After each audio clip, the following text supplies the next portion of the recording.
And we're live. All right, hey everybody. My name is James Bush. I am I'm an alcoholic and an addict. Um, yes, I'm in recovery, uh, but that stuff will always be there. Um, so I was uh, I was born in 1973, Dayton, Ohio, Grandview Hospital. Uh, Single mother, brother. I have one older sibling. His name was Robert. Uh, I grew up. Man, running wild, doing what kids did at that time. We always outside playing. Video games weren't out. I think I was about 5 or 6 when Atari 5200 came out, first video game ever. But anyways, man, so I was always out running around, getting into stuff, climbing on buildings, getting into stuff I probably shouldn't. Uh, I never met my father. He was an alcoholic and had an option to have a family or his alcohol. And he chose alcohol. My mom said he worked hard. He just, wanted to drink when he got home, and she didn't want no part of it. Uh, so my mom worked 2 jobs, since I can remember at an early age. She was the oldest of 7, oldest of, 8. She would be there was 8 of them. I have 2 older aunts, and then I have 5 uncles. They're all older. They were teenagers when I was 5, 6 years old. My brother's only 2 years older than me. Um, so growing up, so I was basically being raised by kids too. Um, yeah, pretty much. Like I said, my mom was the oldest. My mom is everyone in my house. My grandma, my grandpa, the guy I knew as grandpa. Uh, all my uncles, all my aunts, they're all alcoholics and addicts. They're just like I am. My mom is the only one that wasn't that way. Um, she just had that, she's not like us. It's plain and simple. Uh, there was no really no church or faith or anything like that, in my household growing up. Um, we handled things on our own. It's kind of the way I was raised. You know what I mean? Uh, you take an ass whooping, you live to fight another day. That's how I was raised. Or you go back and you try it again. Um, anyways, all my growing up, all my uncles were drug dealers of some sort. So weed, drugs, pills, alcohol, coke. Um, my aunt married into she married an enforcer. My aunt Lee, God rest her soul, she was murdered, but she married into the Dayton Outlaws at an early age. I was about 6. She married an enforcer. So that turned out to be, a big faction in my life later on throughout life. Um, I got treated with a lot of respect and made me feel like somebody I wasn't, for a very long time, connections and all that stuff later on. So, man, I was running around getting, smoking weed with my uncles and aunts, they were teenagers and they was just, you know, they were watching me. So, um, that was some of my earliest memories were, hitting joints with my uncles and aunts and getting shotguns and, stealing beers and getting beers when I can. It was okay. They didn't mind giving me a beer when I was 5 years old, drinking or whatever. And I remember that stuff at an early age. Um, Man, my mom, like I said, she worked 2 jobs. Uh, I was pretty much became, I was able to, I learned how to take care of myself. Mom knew I was going to get up in the mornings, watch my cartoons, go to school, walk to school. We walked to school in 3rd and 4th grade. You know what I mean? Uh, so I became pretty self sufficient. You know what I mean? Uh, I ran around, broke in things. You know what I mean? Destroyed things, threw rocks, broke windows. Uh, you know, and just had a good time at an early age. Time goes on. I as I get a little bit older, uh, I went to school every day, man. But we look of all aspects. It didn't matter, even during school. but so, man, I endured a lot of things as a child. I've been shot at just because I was with my uncles. You know, um, I've been. I had a shotgun stuck in my head when I was about 9. You know, and they were coming after my uncle that I was walking with one day, and then they started shooting at us. You know, and I watched my one uncle get stabbed. My aunt passed. My aunt got murdered. Uh, this is man, I've seen a lot of crazy stuff, but I thought it was normal. Anyways, you know, I looked up to these guys that helped raise me. They all ended up in prison or in jail. My brother too. My brother was he was he was just like a man. You couldn't kind of remind me of old dog off of Minister Society. Couldn't tell him nothing. He was crazy.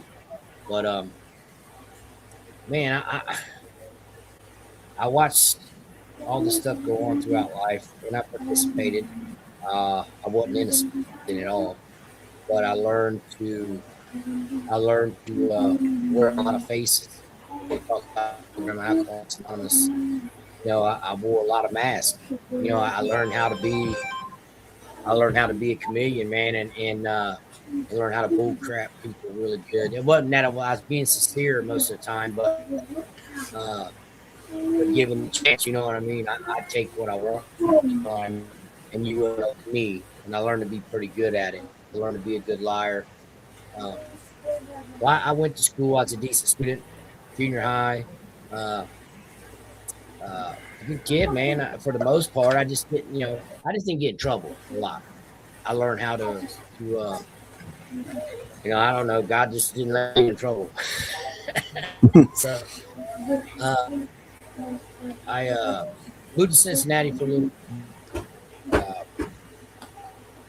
yeah, I was getting in a little bit of trouble, with the school, and so I went down there for that geographical change. I just took everything with me. You know what I mean? It's might leave the neighborhood, but you know everything I know, I was taking with me. So all I did was turn around and do things with new people. Um, I learned, man, I never had kids my own age. I always hung out with people older than me, brothers, friends. So he was locked up a lot. So people always looked at his friends, but they became my friends. Oh, So I was always running around with the older crowd. Uh, I started getting into bars in 16 and could drink.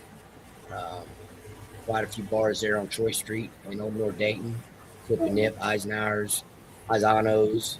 Um, you know, I was like I said, that's just what we did, man. I quit my 11th grade year, my senior year of high school. I quit school.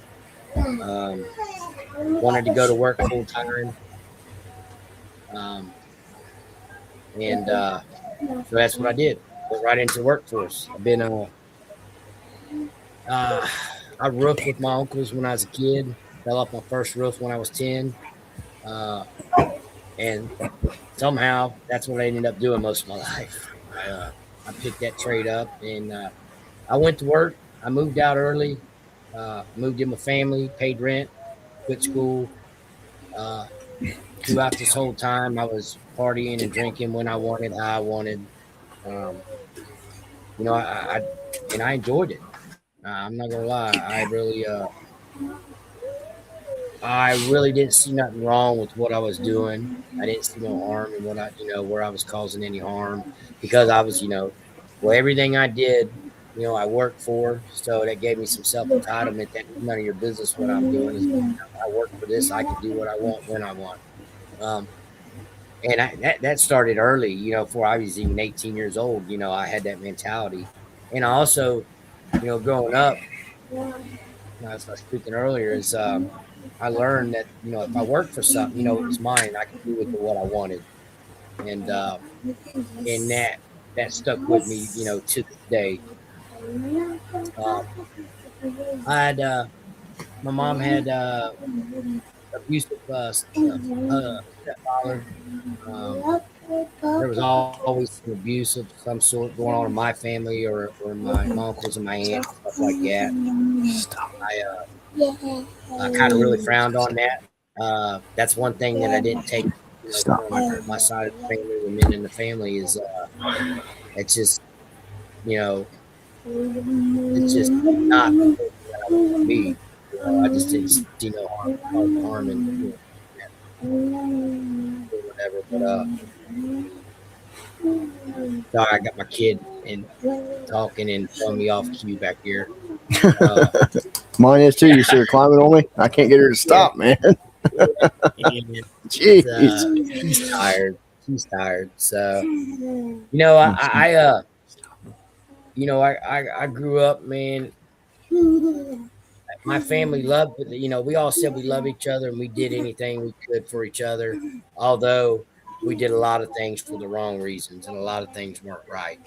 Right. That's just all I know. And that's, even if I didn't like this family member for some reason, if they called me and needed me, I was there in a heartbeat. You know what I mean? Regardless of what we got going on at that time. That's how I was raised. And they ended up giving me a lot of shit over the years too. Excuse my language, but um, everybody, all my uncles, they, like I said, they all ended up prison a few times. My brothers, same deal.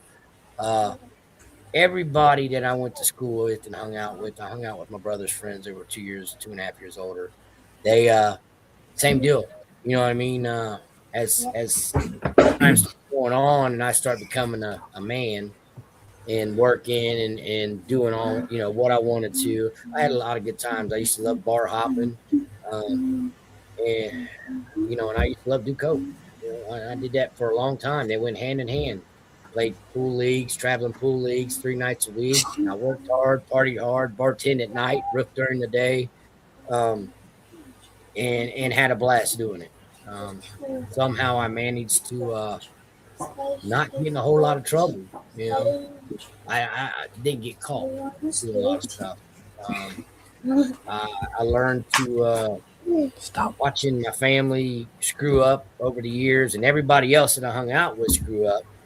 When things got to a certain point, you know what I mean? It's like, I don't want to say I didn't have no control, but I knew if I was too messed up, I wasn't gonna be driving if I couldn't see. You know what I mean? Or sleep in my car. So just little stuff like that I always got to a certain point, and I'd be like, whoa, I need to stop or check myself. Um, but there's a lot of things I probably should be in prison for. I'm not gonna lie to you. I just didn't get caught. Um, and you know, it's kind of it's crazy. So growing up, man, like I said, I went to the workforce. You know, my brother was he was a crackhead, man. The only time we hung out, we'd hang out about every 6 months, is when we smoked crack. Wasn't my drug, but that was like our only bonding time. That was what he enjoyed doing. And like I said, I had other things. Uh, I worked, started, thought I was at 23. I thought I was a man and wanted to have a kid, have a family. It was going to slow me down. I'd stopped doing a lot of stuff. So all that stuff happened. I had my first daughter at 23, and it was going good for a while. I had a good job. You know, uh, she stayed home and watched the baby while I went to work, and we drank together and partied together and stuff like that. Just not crazy, but until the old James crept in, and then because I'm taking care of everything, so I want to do what I want to do when I want to do it, and if you don't like it, I'm still gonna go do it. So obviously that's gonna, no matter how much you care about somebody, or whether even that little baby, you know what I mean. Um, in that frame mind, you know, you you know you don't care, you know. Um, and you'll lie to yourself and tell you that you're a good dad and all that stuff, but you're still stepping away and doing what being selfish. Um, so throughout my life, my relationships, I never really had a good relationship, no matter how much of uh, a good man I thought I was, or a good dad I thought I was.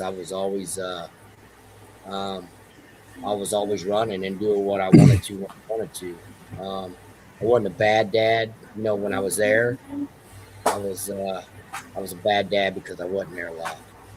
And, but I told myself this whole time I was a good father, you know what I mean? And that over the years that I wasn't causing harm because I wasn't doing nothing in front of them. You know, I was there quite a bit and in and out, but I truly believe that I wasn't causing harm because they didn't see what I was doing to myself. Um, and I've been there. because it's it's all right, buddy. So yeah, I had my first daughter at 23. Got engaged. Thank God I didn't get married to that one. Um, but no, I did. Man. I can maintain with life. I worked on the weekends. I drink and did coke. I did that for years. Everybody was doing pills and shooting up, doing heroin. I was watching all my friends are dying that I went to school with, right and left.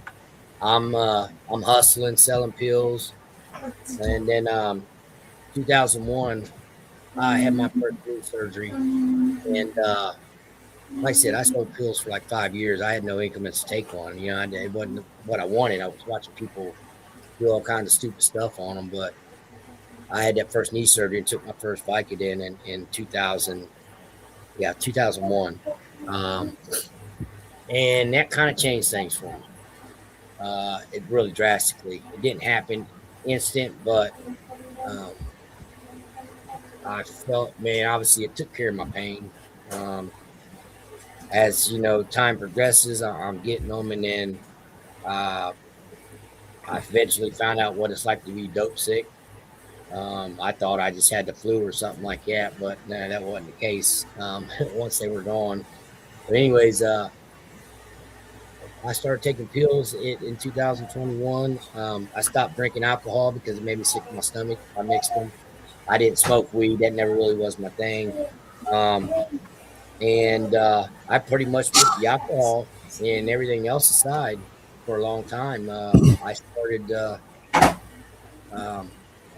I started in 2001 taking opiates.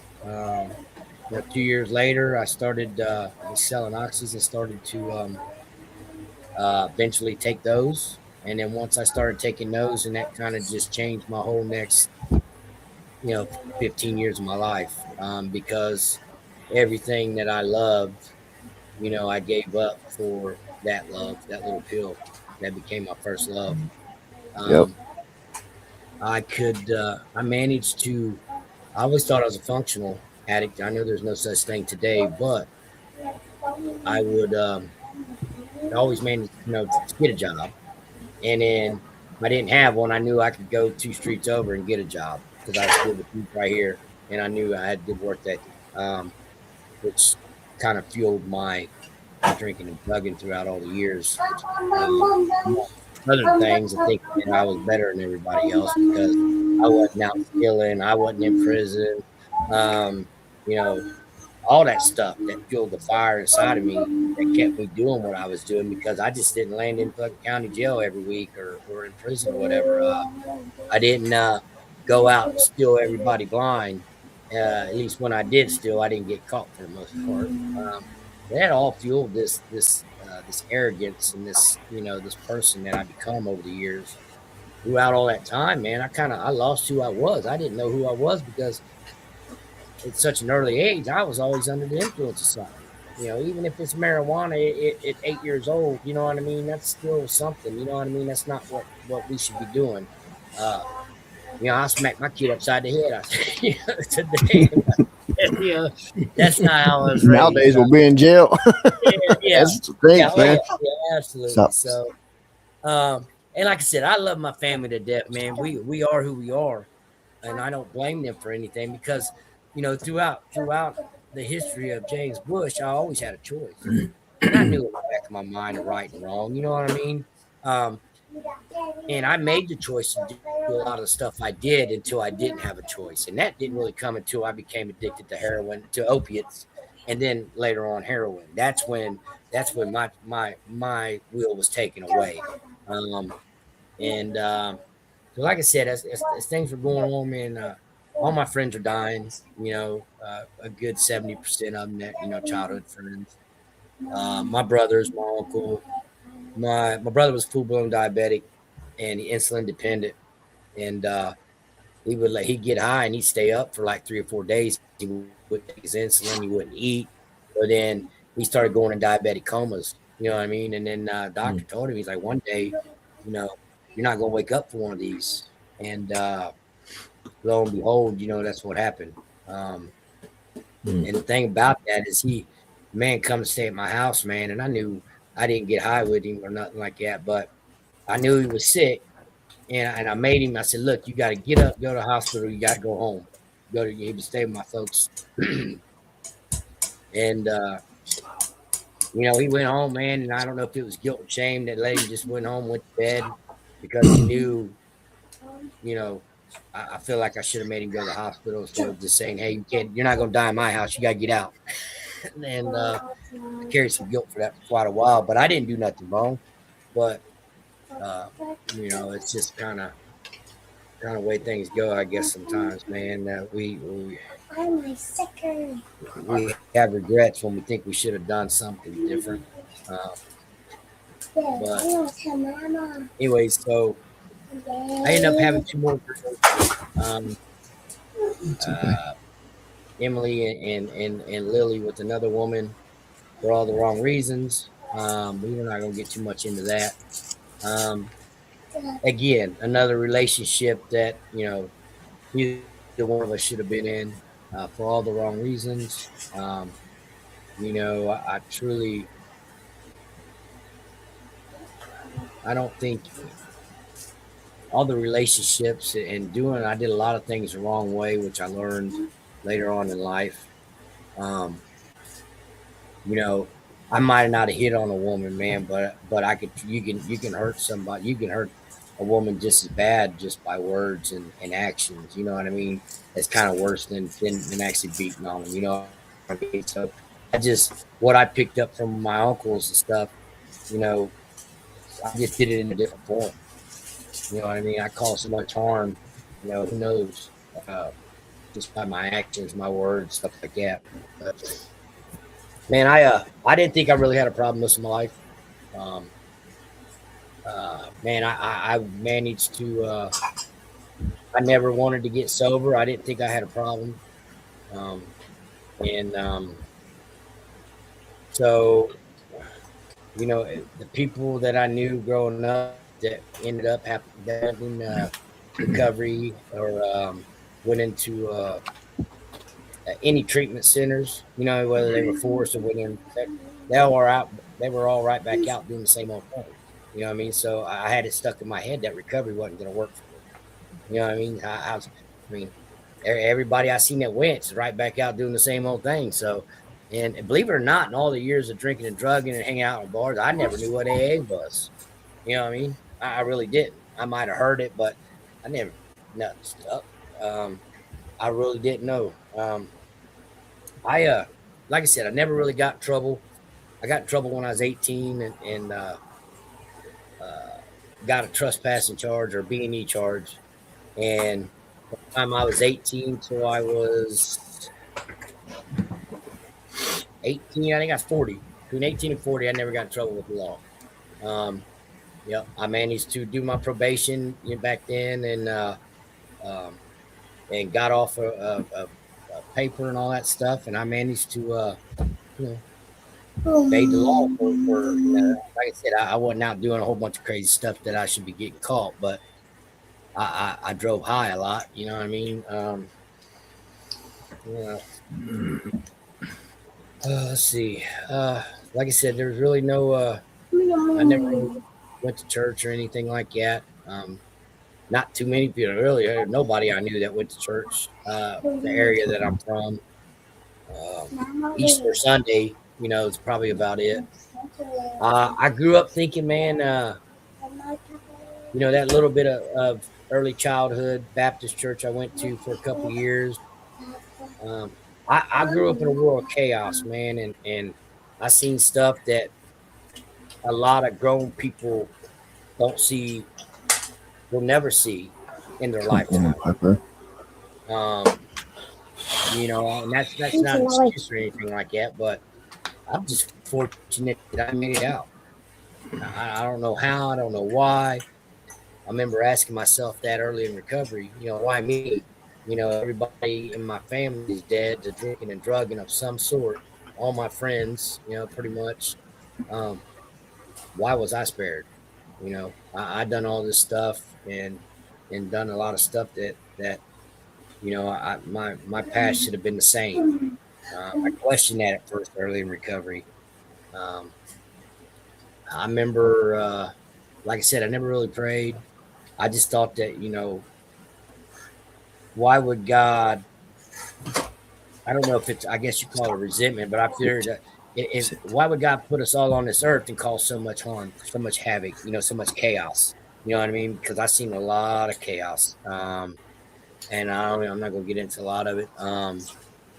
But that really turned me away because I just didn't think that, if this was possible, if this is truly, why would he do this? You know what I mean? So I just kind of became, I guess you call it an atheist. I just didn't believe.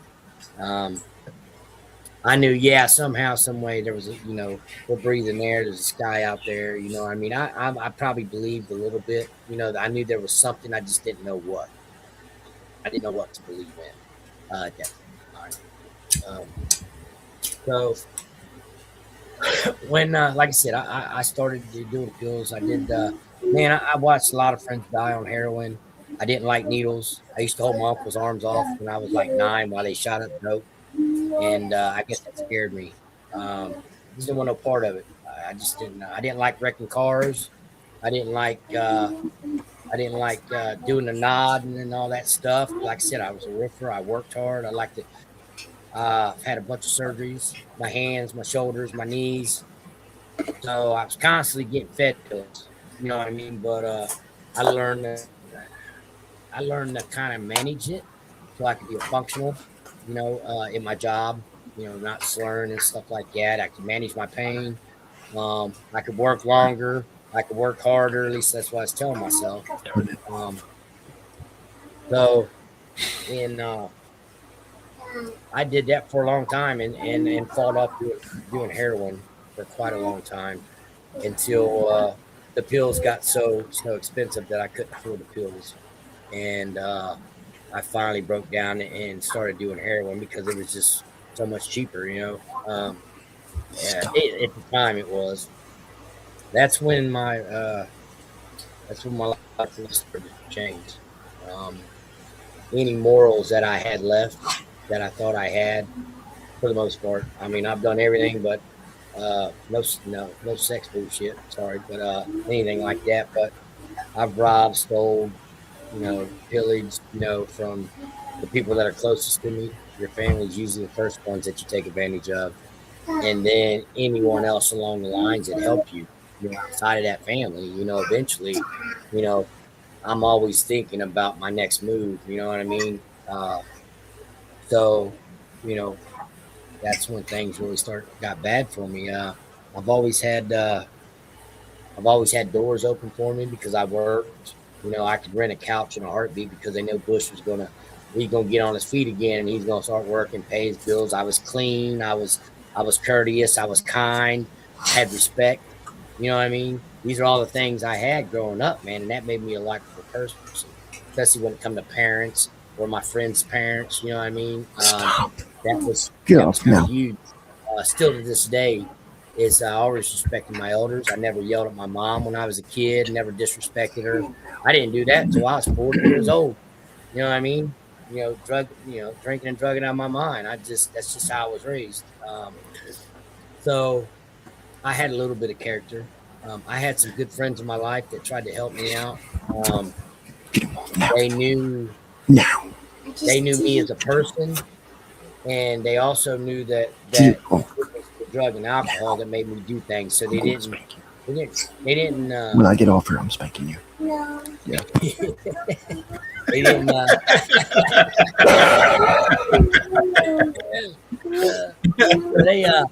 They didn't judge me for my alcoholism, and my drug addiction. They kind of understood it. They didn't co-sign it, but they were always there for me when I needed something of some sort, man, because they knew me as a person and they knew who I was and they knew I had a heart and all that stuff. Like I James, said, man, uh, I was just going to say, you know, you said you was raised and how you was raised, what you were around, but also you were taught old school manners, yes, how to treat people, your word, stuff like that. yeah, And yeah, your seems like your life went down a pretty hard turn, but you yeah, still had that blessing. And if you look out in the streets now, that's not there. yeah, Very little. yeah, absolutely, Yeah. absolutely. Yeah, I guess I could wear my heart on my sleeve. You know what I mean? I understood. I didn't. I know what it's like to. People always picked on a little guy too, so I learned how to, defend myself. You know what I mean? I don't know why they want to pick on the boy. I know why. They thought it was an easy mark. But I was raised tough. You know what I mean? I wasn't starting stuff, but I'll finish it. You know Stop. what I mean? At any means cost. I'm spanking I wasn't you. no Yep. badass, but I didn't like getting my ass. I didn't like getting beat up. You know what I mean? And you know what? If I'm in fear, guess what? You know what? It's I'm quick, but yeah, I met a lot of good people. I learned over the year. I learned here recently. I got sober in let's just go right here. I finally I got caught with $20 worth of dope. I think it's probably about 40. So it's in 2015 or 16. I never really been in trouble. I knew I was going to get an indictment before they tested it, but out of sight, out of mind.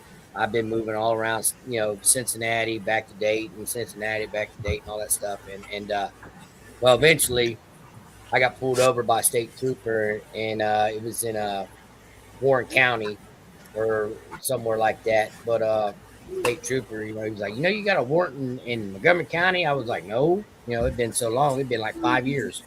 Um, like, yeah, you got a warrant. He goes, it's over 50 miles, so today's your lucky day. I was Mm. like, okay. So thanks for telling me. Have a good evening, sir. But so anyways, I managed to. I wasn't running from that, but I damn sure wasn't knocking on the door to say, here, I'm here. What's up? What we're gonna do? Let's take care of this stuff. So eventually, about 5 years later, uh, I ended up finally getting caught and then going to jail for it. And then uh,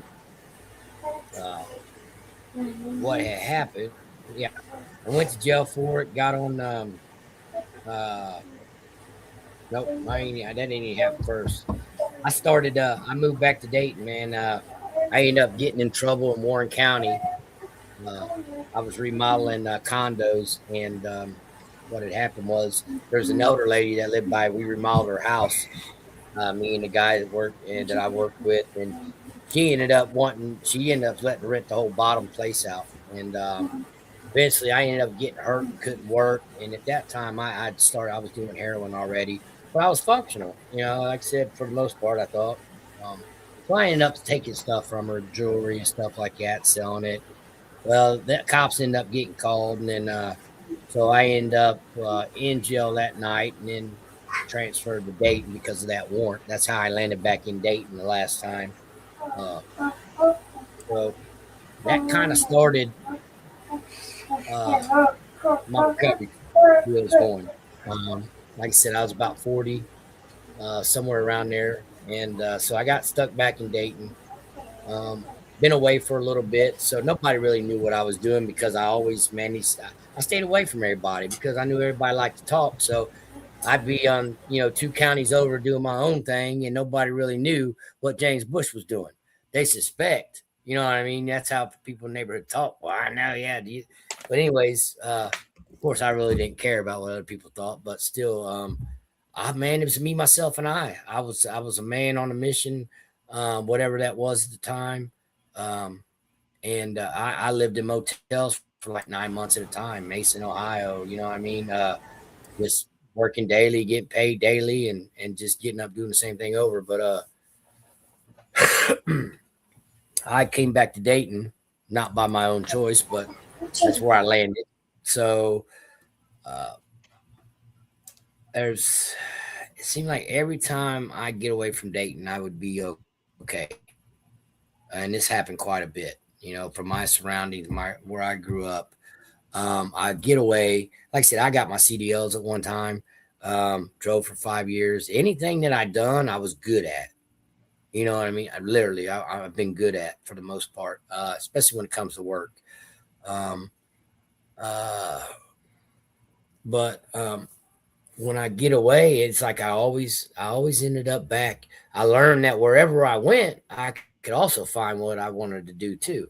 I didn't care if I was in Arizona, California, wherever it was, man. Alcohol's on every corner. That wasn't my thing the last 17 years of my life. Drinking it was the drugs. So that pretty much, from 2005 to 2017, man, it's amazing that I made it through it, to be honest with you. I'm just really, really fortunate and blessed, man, because that throughout that period of time is when really everybody I knew was dying right and left. And you know what? And I was that guy that wouldn't show up to funerals, and neither were my good friends. You know what I mean? I'd use the excuse. You know what I mean? I was that guy. Yeah, I love this dude. I'd do anything for him, man. But as time went on, these are the cats that also would be still out your back pocket. When you weren't looking or when you were passed out. You know what I mean? That's the people that's what the drugs and the alcohol, used to come to. You know what I mean? And so obviously all those friendships that you had growing up that were really good friendships, they fell apart. You know what I mean? And it was everybody was out for themselves. And that's when life and my life started to change in the neighborhoods and where I grew up and the bonds and all that stuff, along with, I think, with our world, you know what I mean? As drugs changed and all that stuff. So, it was everybody was out for themselves, and I couldn't trust nobody. I always kept my back to the wall. I learned how to take care of myself, defend myself. And if I didn't have nobody tagging along with me, my job was twice as easier. You know what I mean? If it's, if I'm all I got to do is take care of me. You know what I mean? I ain't got to take care of getting my girlfriend high. I ain't got to take care of getting my buddy high. I ain't taking care of my kids, but I'm a good dad though. You know what I'm saying? All those things, all those lies I used to tell myself. But so anyways, the Oxycontins, man, really changed my life. Became very dependent, from $15 a pill to $80 a pill, over a 15-year span. And then I started doing the heroin. That's when all my doors started closing. Once everybody found out I was doing heroin, then, I was, all trust is getting lost of some sort. You're taken from the people you love the most, the ones that's going to be there for you. And my last door got shut. My aunt was always a go-to for me. She never judged me. And no matter what was going on, she was the one kind of like my mom, because my mom worked 2 jobs, that always looked out for me, would do anything for me. But she finally got to a point to where she wouldn't let me in. I got out of jail that night, Montgomery County. I'm knocking on the door, and it's like 2 degrees outside. And I hadn't been around for a while, but she goes, I ain't letting you in. I was like, what? So yeah, I ain't letting you in. She goes, you can sleep on the back porch. I'll give you some blankets. I was like, it's like 0 degrees out here. She's like, I ain't letting you in. And it wasn't an enclosed porch, let me tell you. Right. Tough love. Yeah. We've all been on that one. I was mad too. Don't you know what I mean? Don't get me wrong. I was hot. But anyways, so yeah, she, I thought, how could she? You know what I mean?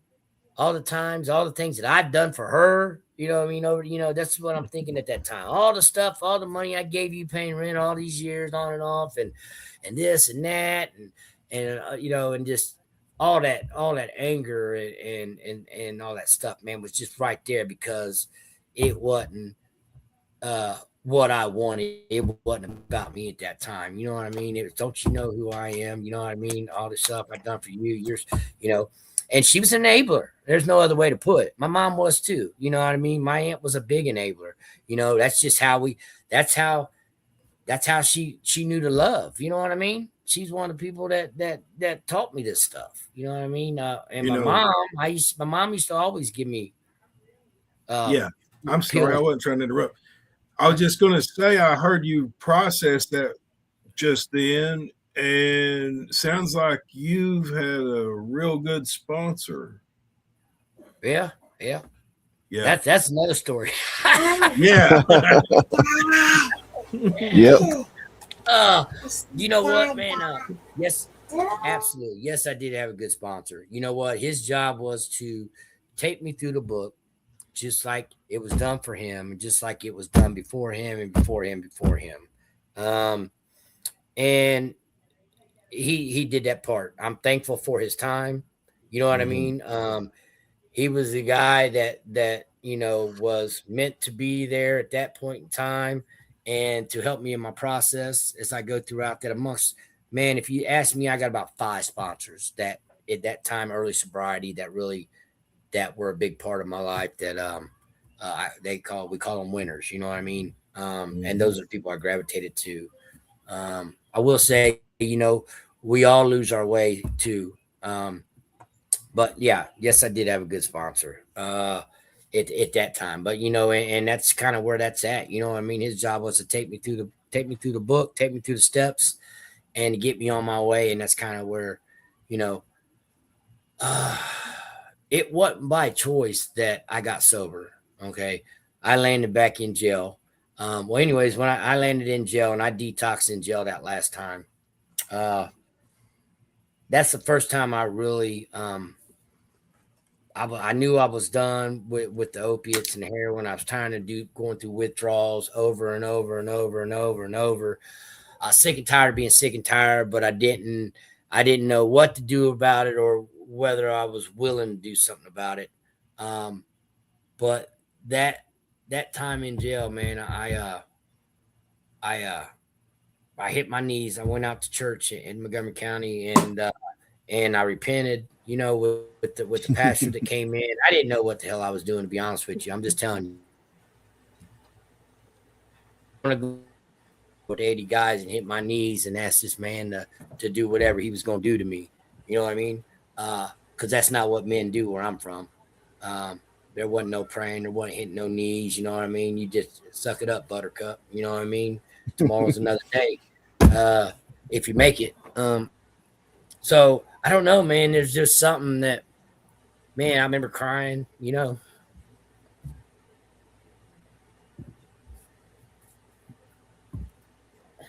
But I think that was I don't know, there was a seed or something planted right there.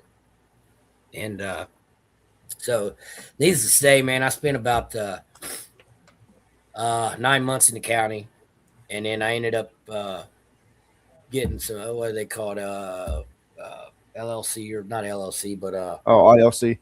ILC, yeah. And I ended up getting out. And I had nowhere to go, man. Nobody wanted me around anymore.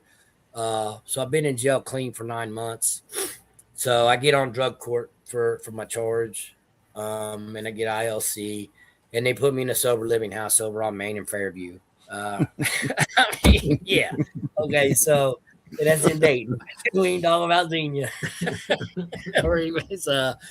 So needless to say, man, I really did want to. I was tired of being dope sick, man. I knew that much, but you stuck me right back in the jungle, man. And so at that point in time, I get in there and I don't have nothing at that time. Everything's gone, clothes on my back.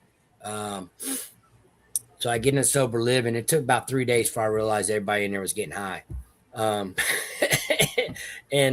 they were all, doing stuff that I never really done. I didn't do crystal meth. It just wasn't my thing. I I'm an addict. I do anything, and I have done everything, but it just what my candy. You know what I mean? I was all about, I like cocaine and I like the pills and that just, but I would do anything, and I have. But anyways, so I get the bright idea that they're all in here getting high, and the office is right upstairs, and they're literally getting high. Where I'm like, well, I said, well, you know what? I ain't working. I need some money, man. I'll call my old dope heroin dude, and I know he sells this stuff. So guess what? I'm gonna go give me about $50 worth, and I'm gonna come back here and I'm gonna hustle with these fools, make some money. I need cigarettes, yada yada yada, food, because my food card hadn't come in yet. Um, so and that was my plan. You know what I mean? I got needs. I need to. And that worked for about 4 days, I think, maybe if that. If I made it 4 days, because you know, I'm an addict, man, and that's what I do. I drink and drug, and I didn't have no solution for not doing that stuff at that point in time. So again, okay, so we got office people coming in and out where we live in this house, man, and again, all those masks started coming out because I would get high and sit there and lie to their face as they walk out at 10 o'clock at night and say, guys, we'll see you tomorrow. You know what I mean? They come in the next morning, I still been up. You know what I mean? I learned to be that chameleon, man, and it played a role. Uh, I'm just glad that it did. I'm just grateful that didn't kill me. You know what I mean? Honestly, but so anyways, I was there and I ended up at Sky, and I was going to my PO every week, and then until I stopped going to see my PO every week because I, peed hot twice, and then the third time I knew I was going to get revocated. So I stayed right there in the sober living, man, because I've had sciatic nerve problems for quite a few years, and so I stayed right there. But she didn't bother to check to see if I was still there. She just knew I stopped reporting. So I lived there for like 3 months and didn't even know she didn't know I was there. But that was God helping me out because I couldn't get around, man. My back was hurting. I couldn't work. All this stuff, man. As I look back now, he was doing me a favor. He was causing me from causing myself more harm. I'm guessing, but eventually she found out I was still there. So I 5 months of during that 5 months time that I was in that sober living house, I didn't use heroin and I didn't take an opiate. I knew I was done. I had a wisdom tooth cut out when I was there. July 13th, 2018 is the last day I had an opiate. And that was the day I went to jail. Last time I went to jail. Not the last time, but first time. July 13th, 2018. It's the last time I did an opiate or heroin. In an irresponsible way. So anyways, I ended up getting locked back up, and that was a huge hurdle. Like I said, I just substitute. You can't substitute one thing for another thing. But let me tell you what I did, and it got me off of heroin. It got me off the opiates. You know what I mean? And then that's part of my journey. I don't care what anybody says. If you don't like it, talk to your sponsor, talk to your mama. I have 2 clean dates. All right. When you're dependent on a drug or chemical for almost 20 years and you lose all willpower, you know what? And you stop doing that. I don't care what you say. You know what I mean? That to me, that was that's a start. That was the start of a new life for me. Even though I still had a little bit more road to travel. So I did the crystal meth for 5 months. I ended up getting locked back up for another about 9 or 10 months in the county jail. So this time when I was in Montgomery County Jail for that span, I knew from talking to everybody, I knew it was going to be a recovery of some sort. It was either that or go to prison. I had 2 to 5 over my head. And obviously I didn't want to go to prison. You know what I mean? I had no wishes to go to prison. So I don't care. I didn't like going to county, but it was all good. Whatever was supposed to happen was supposed to happen. So I started hearing some things about, like I said, I grew up in Montgomery County and didn't come to Greene County for crap in all those years, 45 years. I was 45 when I went to jail the last time. And So I started hearing these programs. They want to send me the Monday program and then the stop program. I was like, I don't have a anger problem. I don't have I follow rules. I obey laws for the most part. I don't have a discipline problem. I got a drug problem. I need help with how do I stay off of drugs? What's the best program that's going to help me come up to keep James Bush sober? And I still really didn't know if that's what I wanted, but I was like, well, 6-month program, 2-month program, 1-month program. I was like, see, I've always been that guy. I was like, well, yeah, you know what? I'll fake them all. Okay, yeah, I'll take the 2-month program. They'll really think that's what I want to do. You know what I mean? So I played the middle. That's how I thought. But I also heard good things about the Christopher House, man. I heard that it was there to to help you learn how to uh, stay sober, man. How to deal with some issues, not behavioral issues, because I didn't have behavioral issues. I had drug issues, man. And so, anyways, I waited to get assessed for that place, man. They kept not coming and not coming, so I sit in jail an extra 2 months or so, just waiting for them to assess me. And then I ended up having to wait another month and a half for a bed because they didn't have an open bed because Christopher House was on fire. They was hot. Everybody wanted to go there. So I waited so long. I was that close to say, you know what, just send me over here to this program because I was tired of being in county jail. Because every time I was locked up, I don't know about any of y'all if y'all was locked up, but I never had nobody send me shit. I never had no money on the books. I never had nothing. Every time I went to jail, I was injured. Indigent. Nobody ever gave me shit. Nobody answered my phone calls. Boy, but when I was out on the road, they had their hands out. You know what I mean? When I was out running around, oh, yeah, come on in, Bush. What you want to do? Yeah, you know what I mean? But anyways, that's another story. So again, so I ended up going to Christopher House. Like I said, I didn't know what to look forward to, what was going to happen. Again, I still had nothing but the clothes on my back. I didn't have no underwear on when I got out of Montgomery County, and they come to pick me up. And then I remember walking in that place, man. There's 16 other cats, 15 sitting at a table. I'm in some scrubs with no drawers on, you know what I mean? And they're like, here, that poof. I mean, that was worse than going to jail. You know what I mean? I've been to jail a few times. Jail didn't, scare me or bother me, but I was more scared walking into that table there with those 16 chairs around it, 16 guys that were sitting down in front of books and all, you know what I mean? And here I am feeling naked. That was more intimidating to me than some of the worst situations I've been in my whole life for some reason. So I remember getting there and one thing I want to go back when I was in jail there that last time. I don't read, man. I hate to read. I was in jail and the library book came around and I grabbed this Joel Osteen book. Joel Osteen. But anyways, there was I was reading that stuff, man, and there's something that, and while I was in jail, the part I read, he said, I started praying after I went to church in jail, whatever you want to call it at that time, what I thought praying was, or talking to God somewhat. So these self-affirmations, man, he talked about writing self-affirmations down and then looking yourself in the mirror every day and telling yourself, that's I'm a good dad or I'm a good person,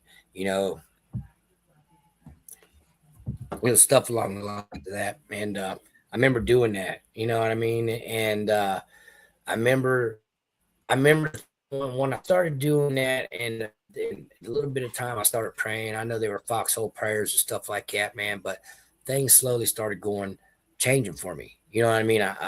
The weights, you know what I mean? And I'm praying for somebody to come with some answers of some sort. You know what I mean? I started, and all in the meantime, I'm also getting clear-minded. You know what I mean? The fog's lifting while I'm in jail, you know what I mean? But I'm slowly starting to see these little things coming, you know what I mean? And I'm not begging for them, I'm like, please get me out of here type stuff, man. I knew I wanted something to change. I just didn't know how or how it was going to occur, man. But, so anyways, back to recovery. I got in this program and, it's inpatient, but the door's always unlocked. You're always welcome to leave. So 2 months. I get in there, man, and like I said, at this point in time, didn't put you this way. I was in county jail for 9 months, and I was doing fentanyl before I got locked up that last time, or the time before. When I'm sorry, yeah. I was doing so much fentanyl when I was in jail that first time for that 9 months. When they went to let me out, I wanted the Vivitrol shot to help with the cravings, and they have to check you, make sure nothing's registering. Well, 9 months later, they gave me that before I left. I left the county jail, they tested me for the Vivitrol shot, and I still had a hint of fucking of fentanyl in my system 9 months later. And all I did was snort. I never used a needle. That's how long that stuff can linger, in your body, I guess. But anyways, man, I get in this program, and then they speak of I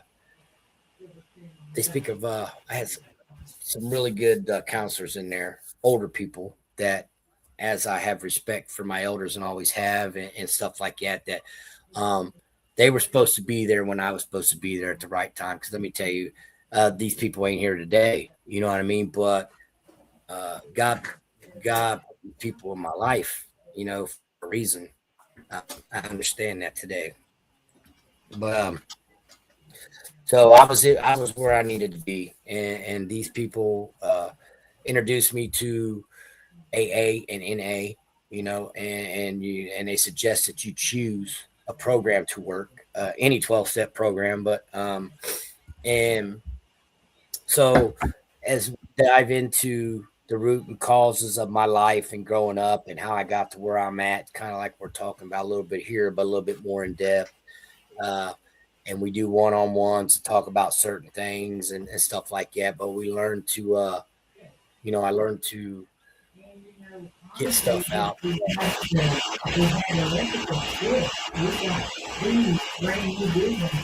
guys still, yeah, my ring was squealing or something, but so I learned to. Did you see me?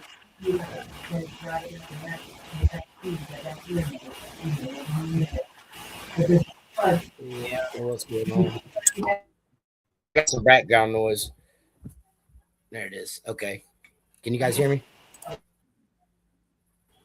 Yeah. Okay. Yeah. So man, I that place recommended that I get a sponsor, grab a program that I wanted to work, get a sponsor.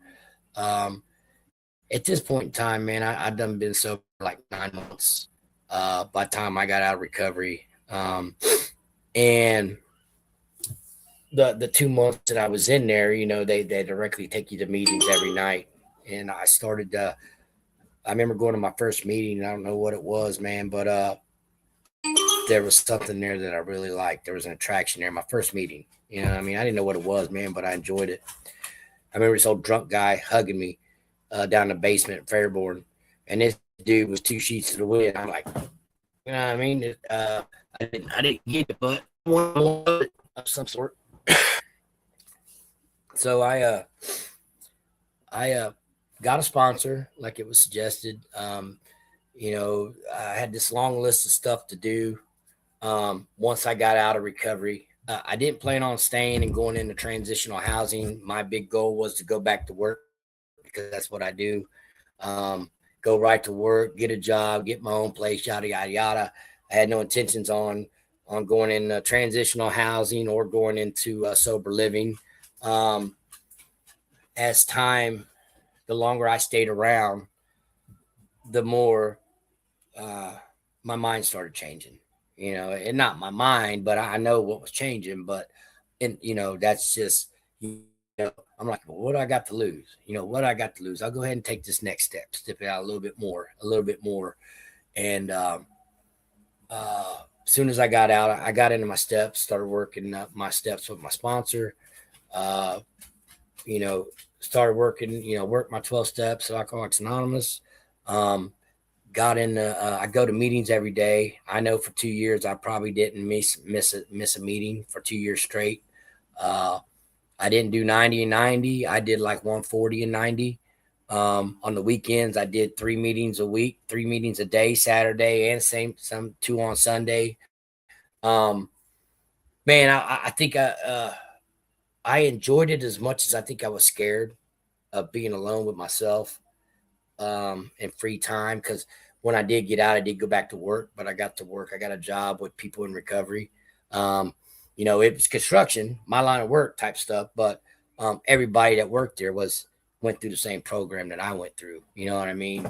Um, and that's what I needed at the time. So because I could have went and made more money anywhere. I could have went back to the real world where that I know made probably double what I was making for this guy here, but I also know what's out there, and that's everything I've done my whole life. Because I've been in the construction field and everything. Drinking, drugging, all these things are go hand in hand with my line of work. They always have, and that's all I know. So I don't know if God give me the strength to recognize that and to not, to know, early on that, a little threshold or limit for me. You know what? I know what's going to happen if I go back here because I've done it 1,000 times. Even though I didn't have no recovery, I've been sober a bunch of times in my life for 3 months, 9 months. You know what I mean? Not because I wanted to get sober, just I needed to clean up and get my shit back together and get me my own place again and get another vehicle. I've done that throughout life, my whole life. So this time I was like, I had other options, and I was like, why I got cheap rent right now. You know what I mean? I got a decent paying job. I'm working with people that I respect. You know what I mean? One was my sponsor, his best friend, guys that helped me figure this thing out and help guide me through all my questions and all my trials and tribulations, even though I still had all the answers because, I'm older than all them fools and I've been through twice as much as them. How the hell, I struggle with asking my younger sponsor. He's younger than me. I got 12, 13 years on him. I was like, how the hell is this guy gonna teach me anything? You know what I mean? I've been in the game a long time. So, and I guarantee, but so I struggled with that at first, you know what? And then I talked to other people about it, and it was like, I had to surrender to the fact that, when I gave up and realized that everything I'd done in my life up to that point landed me right where I was at. Okay. And getting with that, are you guys on mute? Okay. All right. So in getting on that, I had to succumb and surrender to try somebody else's way. When I got into Christopher House, they said we didn't have to believe in anything. They had to just believe something in other than ourselves. Again, I believed in the program. Although I was learning, I started praying and every morning at Christopher House. The more I prayed, the more I got comfortable with it. I still felt weird for quite a long time until, all one day that was all removed. And it's like, I pray with my 2-year-old now. Yeah, I got 4 daughters. I only spoke at 3 earlier, but anyways, so I slowly started seeing all these things happen. I hear other people talk about it, you know what I mean? And I didn't really have, I thought I surrendered and I was, you do what they tell you to do, but who really knows how to surrender? You know what I mean? Who really knows how to believe? And I heard a thing in a thing called such as blind faith. Okay. And that kind of stuck with me, and that's all I needed was just to start this thing somewhere, somehow, was just to have a little bit of faith, in all aspects, believe in something other than myself. You know what I mean? If believe in this person's God, or believe in this person's, but he believes in the program. I believe that if it worked for him, it can work for me. You know what I mean? Not that I was giving it to somebody, believing in something, you know what I mean? Because I struggled with believing in something I couldn't touch, feel, or see. And that's kind of how I kept it. You know, I can't see it, I can't touch it, I can't feel it, so I can't believe in it. You know what I mean? One thing I do believe in is ice cold beers and rails of cocaine and oxys and all that stuff. That stuff I believe, you know what I mean? Because I can see it and I can feel it. Yeah. And I know it can make everything going on right now in my day disappear just like that. That quick. You know what I mean? That's the easy way out, you know, and I was okay with the easy way out. I could learn to run from all my problems by taking that drink or that drug instantly, at least for the next 4 to 8 hours, and then you know, and then you're right back doing the same old stuff. You know, how am I gonna get that next one? So, anyways, I started doing what they were telling me to do. I started doing all the stuff that was suggested, and I needed direction. So I got people. I searched for people that were direct. They weren't so much, you know, I had people loving on me, but I also had people that were giving me directions because that's what I needed to stay the line. I needed facts. You know what I mean? And as what I started to realize, the longer I got in sobriety, and the more I got involved doing service work, chairing meetings, I learned, you know, all the stuff that was directed me to do. Hold my hand out, introduce myself to people at meetings at the door, hold the door open. I done that stuff day after day after day, making coffee, shaking, till everybody got to know me. And before I knew it, man, I was high. Again, a different type of high. You know what I mean? That attraction, everybody knew me, you know what I mean? And nobody wanted nothing from me. You know what I mean? Because I was always the guy that, if you're with me, you're with me. You know what I mean? But nobody wanted nothing from me except for me to get well, you know, stay sober, be a productive member of the society. All these things, man, to be that person I always thought I was. You know, I found in the rooms Alcoholics Anonymous, you know, in a relationship with God of my understanding. I found all that stuff. That man that I portrayed that I thought I was, that good stepfather, you know, that good boyfriend. You know, I found I got a real good I got into sober living over at Weaver. James knows about it. And I remember my sponsor asked me, he goes, because I didn't plan on staying the course. He's like, he goes, I tell you what, he said, why don't you give this program a year? He said, what do you got to lose? I said, he said, your life? I said, well, I mean, that's possible. I mean, I guess, you know what I mean? But it sank into me. He said, you know what? Here I am. I'm 45 years old, trying to change my life or whatever's going on at that time. And I'm like, you know what? I mean, I've been dead. I've OD'd twice. They found me on the street, luckily, you know what I mean? And got an ambulance there in time. You know, and that wasn't enough to make me quit doing dope. You know what I mean? Because I did happen again. But he said, what do you got to lose? I said, you know what? He said, if you want to go back and get high, give it after that year. He goes, I'll give you the money, go do it. You know what I mean? He said, give yourself a year, you know?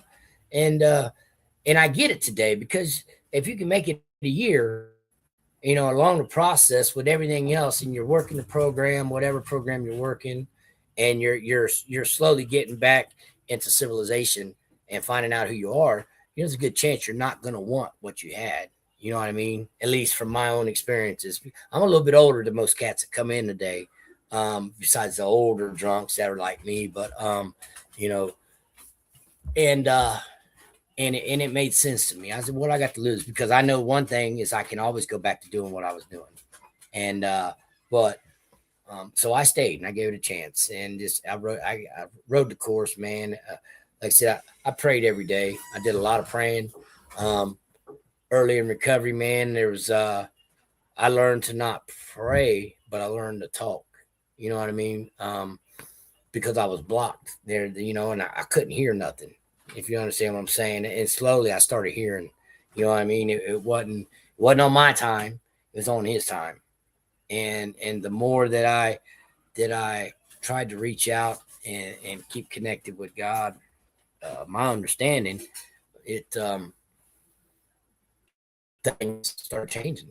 You know what I mean? Whether it was just being sober or whether it was just being a good person, but I along this process, man, I've been a taker my whole life, and I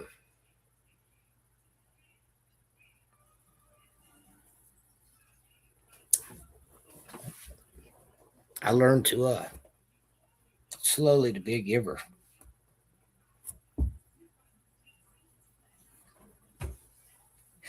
I'll tell you,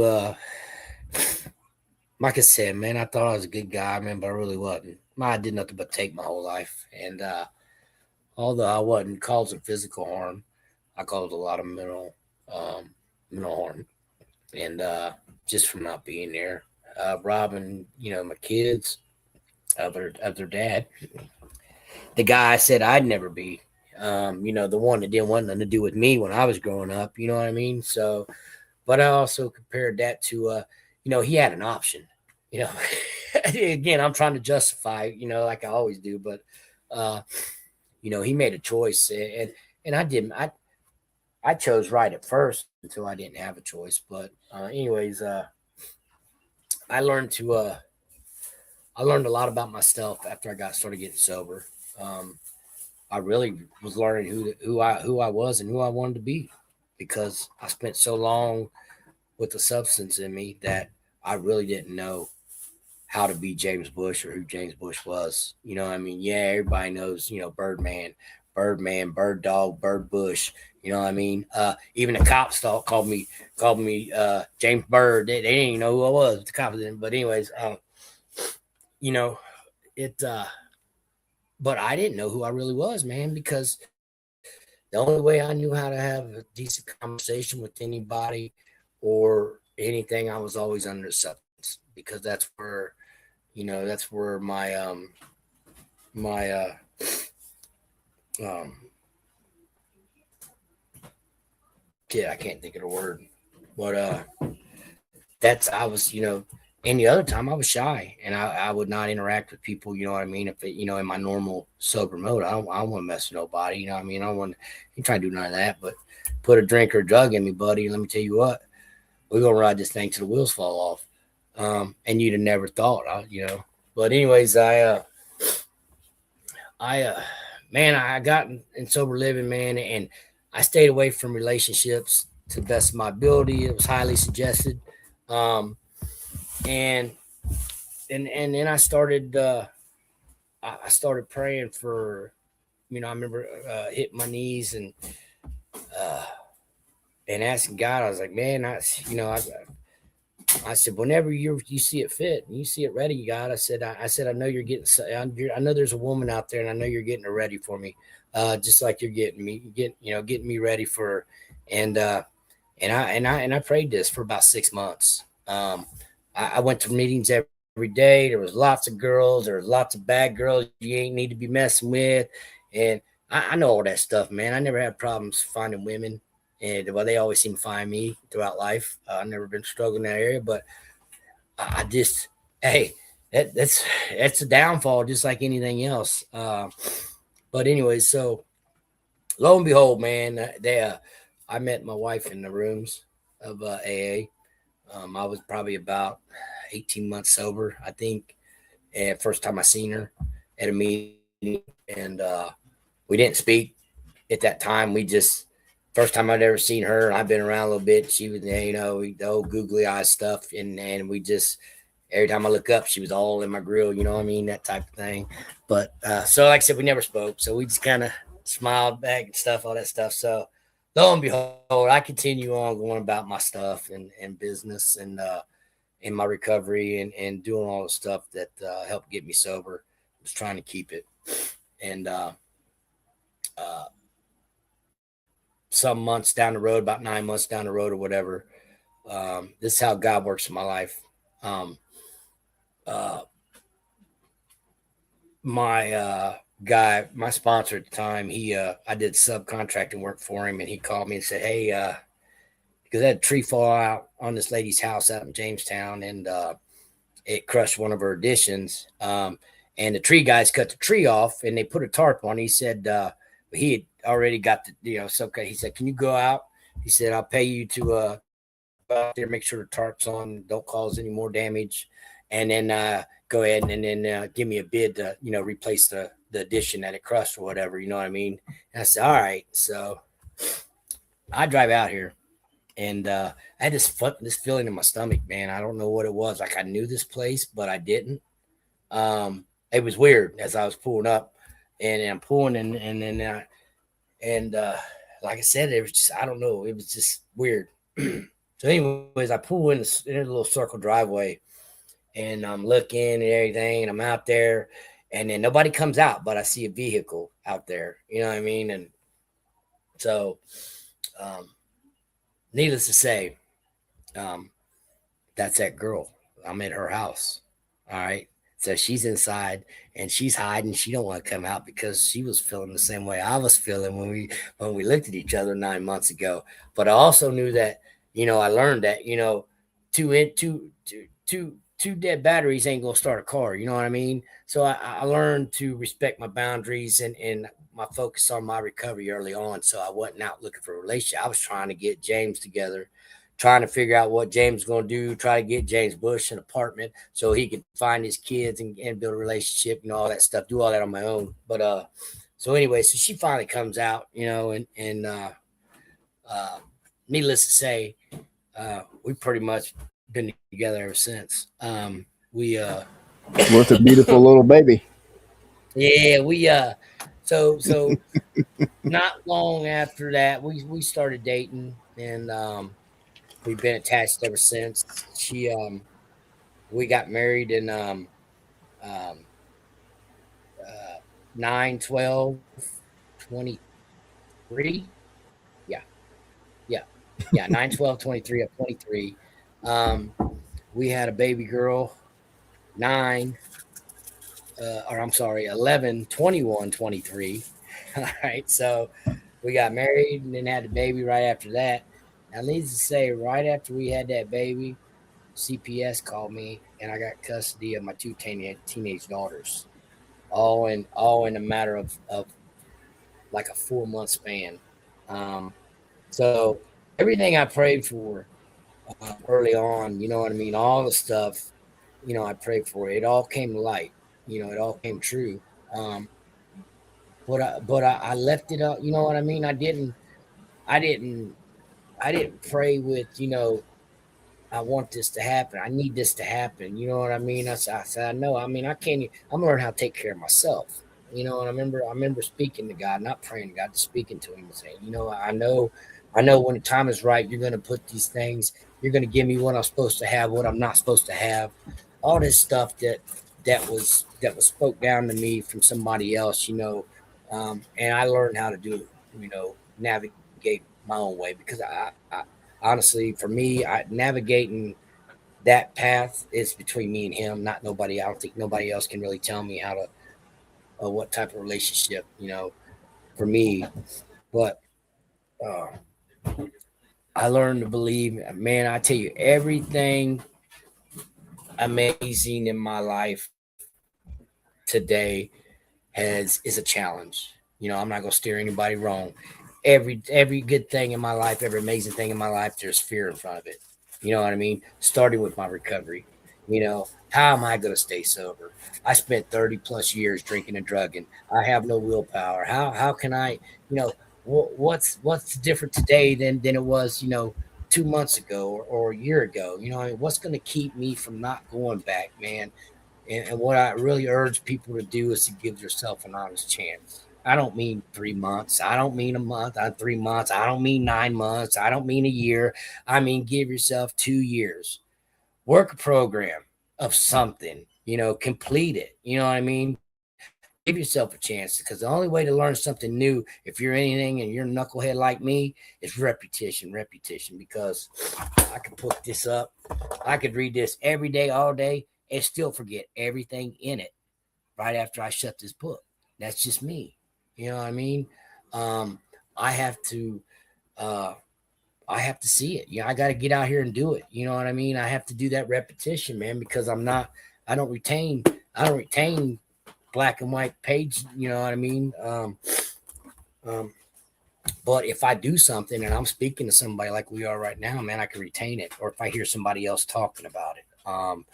So that's where I learned to stick with elders in the program of AA, because when they talk, I listen. You know what I mean? I got that respect for them, and that's kind of what I did early on in my program. Was besides my sponsor at the time, but and that's what helped save my life was listening to having people that been around the block, because guess what? Them same people were the ones that taught me to drink and drug too. Just not them specifically. So I man, I got my first dog. I always wanted one. I had one before, but I didn't take care of it. So that was a short relationship, just like any other relationship in my life. We man, I have a beautiful home today. Man, I have, most importantly, man, I have all the people that I have in my life today are in recovery pretty much. My mom's still alive. My stepdad, they're in Cincinnati. I do have a couple family members back in Old North Dayton. They're still alive, but my life's so busy, I don't get to spend time with them. But I really got a lot going on. I worked for a Fairborn Company Roofing after I left my sponsor's company. Worked there for 4 years as a lead service foreman, residential commercial roofing. They're called Maxim Roofing. I've been doing that most of my life, residential commercial roofing. And you know what? My wife was like, you know what? She goes, our winter's been cold and crappy, and dealing with unemployment and stuff like that a couple of years back. It was just pain in my butt. And she said, why don't you just go work for yourself? I mean, you're doing all the work. I feared doing that most of my life because I didn't think I was a salesman.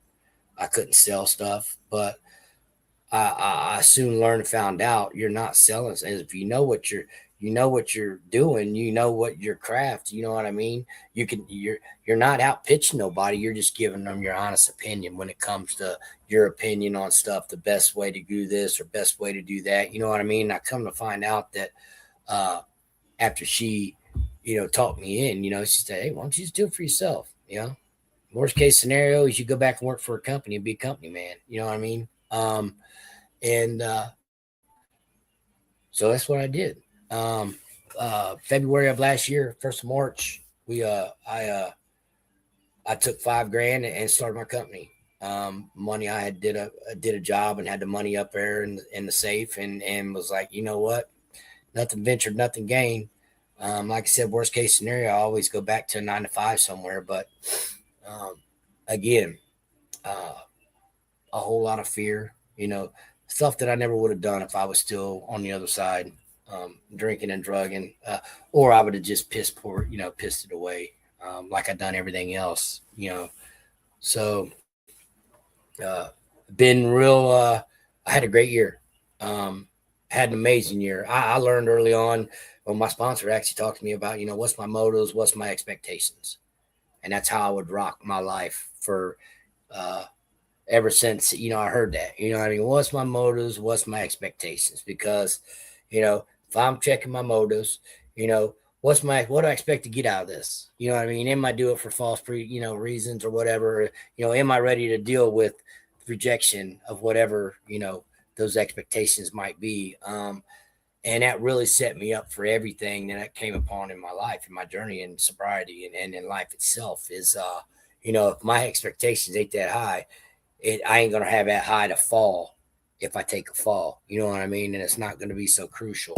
I learned that no matter what happens in my life today, tomorrow, the next day, or the next day, I think abstinence is the key to sobriety. There's no substitution. I don't believe in Suboxone and stuff like that. I believe for a short period of time, but then you should be taken off of it. That's just me. But anyways, I believe that over time, the longer you stay sober and you change, and you're doing the right things, and you learn to be a giver and not a taker. Yeah, things start to change in your life. I also learned a really huge thing for me was boundaries, old people, places, and things. Anytime that I got sober, I always back in the neighborhood where I was from and show everybody how shiny I was, and you know what I mean. A lifetime of doing this, and then it was either a week or it was a month or it was 3 months, and I was right back there doing the same old shit, the same old people. Um, and they were glad to have me back. You know what I mean? Till they wasn't. You know what I mean?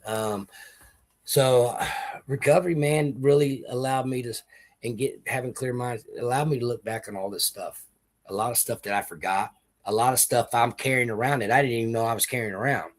Um, I'd told you, swore up and down that everything that happened in my life was by my own choice, my own makings, which yes, it was.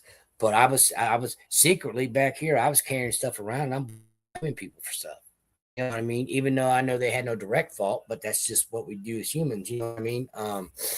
And AA, and a sponsor and doing a 4-step and a 5th step and then a 9th step, uh, that allows to bring that stuff out into the light. You know what I mean? To forgive and forget, to let it go, man. I carried, my brother's death a little bit, even though I know I did nothing indirectly. I carried that around for a little bit. I carry so much guilt around for not being around for my girls. Because man, I tell you what, I know what it's like to not have that role model. You know what I mean? I played t-ball all the way to high school baseball, man. And my mom, one game. It's the only time I've ever seen a parent in a game. One game from t-ball, 4 to 5 years old, all the way into high school. I played ball. That's it. You know what I mean? So, and I had some resentments for that for a long time, even though I know she had to work. That was, you know what I mean? But still, why me? That's not fair. But I didn't take it out on nobody else but myself at the time. But um, it, I really wanted to be a good dad, you know, and and I turned out for a long time I wasn't. Uh, but I got my chance to not to make up, man, just to do things different. You know what I mean? I got a second chance, and I didn't deserve it. I mean, this life that I have today, I don't believe that I deserve it. I really don't. I'll back to what I said earlier on in my thing is why me? Why am I the one? I was doing everything that they were all doing, and probably worse than most of them. Why me? But guess what? I'm not gonna find no answer in there if I stay stuck in that. You know what I mean? I learned that, and they say this is a selfish program. You know what I mean, for selfless people, and I found out that I don't have to have the answers for everything, and that works for me. It honestly does. I don't have to question everything. You know what? I've been through, no more than no less than anybody else, but I've been through a lot, and a lot more than most people have, and I'm still here. I'm a survivor. You know what I mean? I'm not a victim. You know what I mean? I'm just trying to be the best I can today. Not make the mistakes that I used to make. Um, and I got my own book that's handwritten by me of what not the fuck to do. Excuse my language. All right, because any situation that I approach today or I come across today, um, I can always go back into my life book and say, yeah, I remember last time I was in this situation, when this dude, when I rode up to this person's house and they were in there drinking or something like that. And I just go on in, sit down, start drinking or drugging. You know what I mean? But if I walk into somebody's house like that today, I can reflect, you know what? I need to leave. You know what I mean? I wrote the book on what not to do. In the situation I was in when I drank juice, um, and I come into that situation today, I have the solution for it. You know what I mean? I have the willpower. I have the knowledge to make a conscious decision to say, hey man, I just don't want no part of it today. You know what I mean? And have I can walk away. Um, uh, I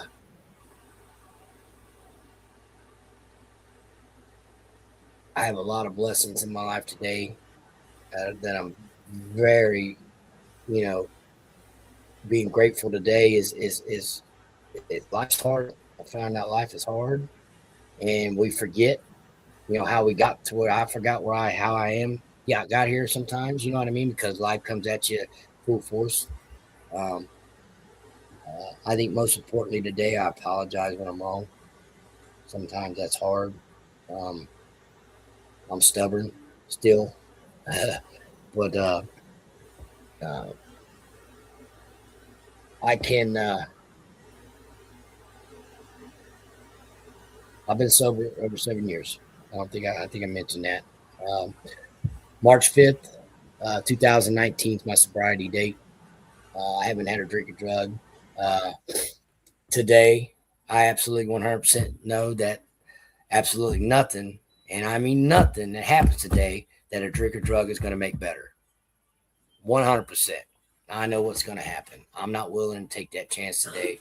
And I truly don't believe that anything that happens today, since I've given myself a full chance and give myself to learn all the solutions and all these ways to help stay sober, that I would give everything up that God has given me, my family, my new family, my family afterwards, all my friends in recovery, all the people in my life today that took a week out of their life to go watch us get married on the beach.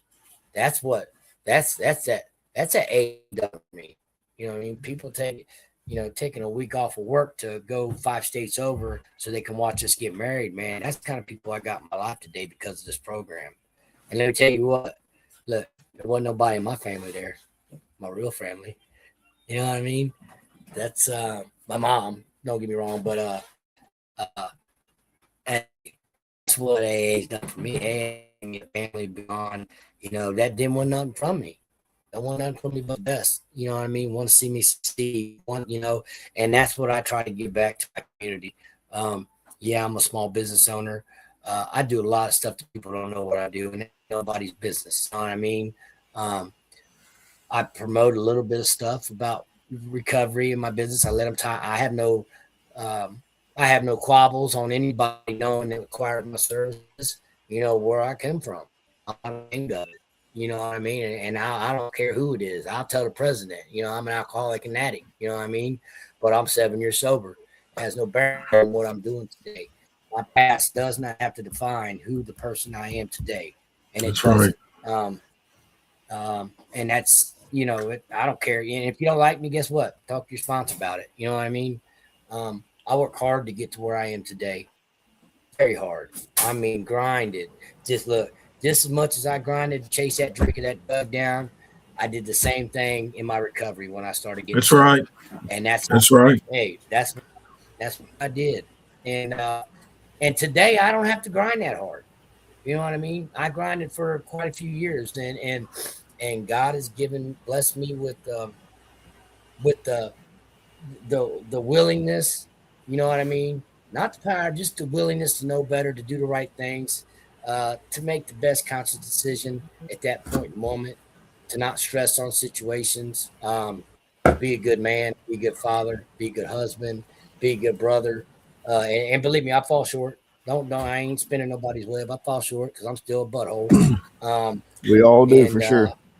Yeah, absolutely, man. But I tell you what, but when I'm a butthole, that's usually because I wanted to go and so I'm causing some stuff. But that's not what I do today. I get mad, I go outside, I come back in and say I'm sorry. That's Um, right. uh, All and right. that's the person that I'm proud to be today. Um, I'm not perfect. I'm human. I'm sober. James, And yeah, I have really, really enjoyed listening to your story. Very powerful. Very powerful. You've came up out of a different place than a lot of people have, and you got a lot of wisdom, and you're sharing that out. We're going to have to wrap this up, but I'd like to ask you, um, some of the viewers that watch us, they may need your services from your company. How can they get in touch with you? something like that. Yep, absolutely. Obviously, I'm on Google. It's Bush Home Improvements LLC. Okay. Phone number is 937-204-7226. Or you can find me on the Better Business Bureau. You can my email is BUSHOMEIMPROVELLC@gmail.com. You can email me. And like I said, I do what I can. And I'm just truly grateful to you guys, asked me to be on here. It's been a while since I kind of gave my testimony. But I hate looking at myself talking more than anything. That makes me more uncomfortable. So believe me, I like you, James, because let me tell you, I'd rather do it in person than looking at myself. Yeah, I knew it. But I was always told that when AA asked, I never say no, and that's one thing. Right. I've been for 7 years. That my sponsor told me, I don't care what it is. When they ask, you don't say no unless you got a really good reason. And I think that's a huge part of my recovery today is being willing to do things when I'm really uncomfortable and don't want to. So I'm grateful for a whole lot of people in my life, man, to help me get to where I am today. Grateful for James and for you, Jeremiah, for just allowing me to, for taking the time to ask, just even consider, me to, and hopes help, one person see that, what, there's a light at the end of the tunnel, man. You gotta step over that line, and you gotta step through that little bit of fear. And that's right. I promise you things can get better. It can yeah, get and better. hopefully this will get out and people see it. You never know who's going to watch this and get some hope. We're giving them a hope shot. Yeah. You gave them a hope shot tonight. Absolutely. I tell you one thing I do want to share is I go Saturdays to the Greene County Jail and fortunate enough to go in, allowed to go in, and teach guys about the program. Basically the same thing about, because that's where I heard about it, was in county jail. So and how it turns about the things that happen in our lives, when the first light was shed on me a little bit, and now I get a chance to go back and do that. That's it's just amazing how things can change in your life if you're willing to put in a little bit of work, man, and just trusting somebody else for a while, man. Let somebody else lead until you can start navigating your own self, man. And it's a beautiful thing, man, if you're allowed to be and you want to put in a little work. So thank you. Amen. Yeah, we had to become willing first, didn't we? Yeah, absolutely. We become willing, and then we realize that he's got everybody around us that needs to be there. And absolutely. Praise God. Well, brother, hey, James, thanks once again, man. We'll try to get you on here down the road too, and hopefully won't have no more technical problems. Absolutely, anytime. Amen. Thanks again. I'm gonna pray us out, and we'll pray for the ones that's out there too that ain't came in yet. All righty.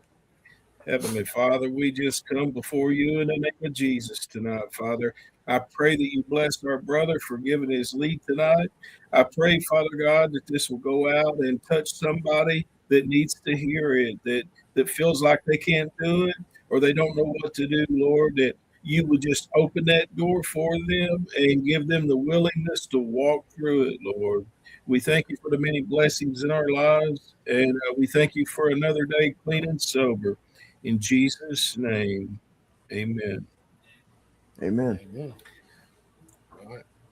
All right, brother. All right, Jemiah. Thank you, sir. James. See you, buddy. Love you guys. Yes, sir. Appreciate you. Feel free to call me if you need anything. I sure will. All right, buddy. Thank you. Thank you all. All right. See you. Have a good evening. Good night.